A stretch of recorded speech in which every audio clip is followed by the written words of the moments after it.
आज मैं आपके सामने अपनी फेवरेट होल्डिंग कंपनी के बारे में बात करूंगा जिसका नाम है गोदरेज इंडस्ट्रीज। कंपनी हमारे गोदरेज ग्रुप की होल्डिंग कंपनी है।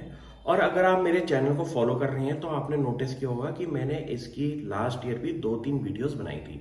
इस स्टॉक से मेरे को काफ़ी ज़्यादा लगाव है। रीज़न बीइंग कंपनी का जो बिजनेस मॉडल है वो मुझे काफ़ी सही लगता है। जैसे कि कंपनी की जो टोटल इन्वेस्टमेंट्स हैं वो अराउंड 5700 करोड़ की हैं, जिसकी इस time market value around 42,000 crore से ऊपर की आ रही है। और कंपनी की जो इन्वेस्टमेंट्स हैं उसकी अगर हम कैटेगराइजेशन चेक करें तो हर साल कुछ ना कुछ गोदरेज इंडस्ट्रीज अपनी सब्सिडरीज के अंदर इन्वेस्टमेंट भी करती है।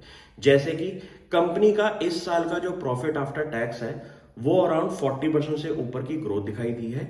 और कंपनी का profit after tax around 975 crore के आसपास का हो चुका है। कंपनी ने इस साल अराउंड 3 कंपनीज के अंदर अपनी फर्दर इन्वेस्टमेंट करी है। जैसे कि गोदरेज प्रॉपर्टीज के अंदर उन्होंने 19 करोड़ फर्दर इन्वेस्ट करे हैं। गोदरेज एग्रोवेट के अंदर उन्होंने 400 करोड़ से ऊपर अराउंड इन्वेस्ट करने की बात करी थी, लेकिन उन्होंने उसके अंदर 285 करोड़ रुपीस इन्वेस्ट करे हैं। और कंपनी की जो अनलिस्टेड कंपनी है जो कि गोदरेज फाइनेंस के नाम से जानी जाती है, उसके अंदर कंपनी ने अराउंड 675 करोड़ रुपीस इन्वेस्ट करे हैं। कंपनी ने इस टाइम आपको ये बता दिया कि उन्होंने एक साल में अराउंड 1000 करोड़ से ऊपर की इन्वेस्टमेंट करी है और कंपनी का प्रॉफिट आफ्टर टैक्स भी उतने लेवल पे आज की डेट में है। तो इतना पता चल गया कि कंपनी अपना जो बिजनेस है वो अपने फिक्स्ड बिजनेसेस के अंदर ही वापस इन्वेस्टमेंट कर रही है जहां उसको ग्रोथ दिखाई दे रही है। कंपनी के अगर अनलिस्टेड बिजनेस के अंदर मैं बात करूं केमिकल बिजनेस की, तो वहां पे अराउंड 35% की रेवेन्यू ग्रोथ हुई है और अराउंड 200% की ऑपरेटिंग प्रॉफिट की ग्रोथ दिखाई दी है।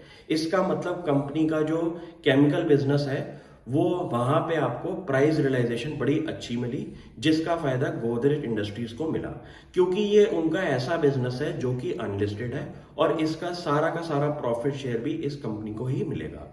प्लस कंपनी का जो रिसेंटली फॉर्म्ड कैपिटल का बिजनेस है जो कि गोदरेज कैपिटल के नाम से जाना जाता है, वहां पे कंपनी की 2 सब्सिडरीज हैं, गोदरेज फाइनेंस और गोदरेज हाउसिंग लिमिटेड।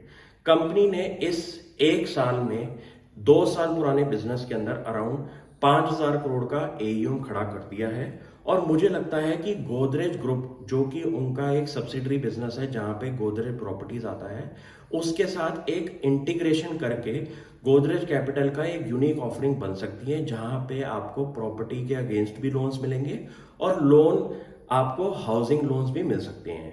तो वर्टिकल इंटीग्रेशन करके उन्होंने जो बिजनेस खड़ा करा है गोदरेज फाइनेंस का, मुझे इसमें अच्छा खासा फ्यूचर दिखाई देता है।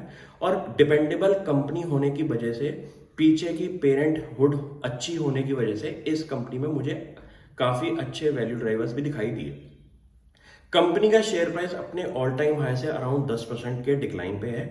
तो ऐसे केसेस के अंदर आपको घबराने की दिक्कत नहीं होनी चाहिए, क्योंकि फर्दर कंपनी ने पिछले एक साल में अच्छी खासी रिटर्न दी है। और कंपनी का शेयर प्राइस अगर अपनी ऑल टाइम हाई से 10% टूट जाए लेकिन फंडामेंटल्स इंटैक्ट हो तो इसमें घबराने की मुझे कोई दिक्कत नहीं दिखाई देती, क्योंकि बिजनेसेस कंपनी के स्टेबल चल रहे हैं और फर्दर री इन्वेस्टमेंट भी कंपनी करती हुई आ रही है। तो ऐसे केस में आपको भी इस कंपनी को फर्दर स्टडी करना चाहिए। और इसमें आपको एक सेफ्टी ऑफ रिटर्न भी दिखाई दे रही है कि कंपनी की जो इन्वेस्टमेंट्स हैं लिस्टेड स्पेस के अंदर वो अराउंड 40,000 करोड़ से ऊपर की हैं। Thank you.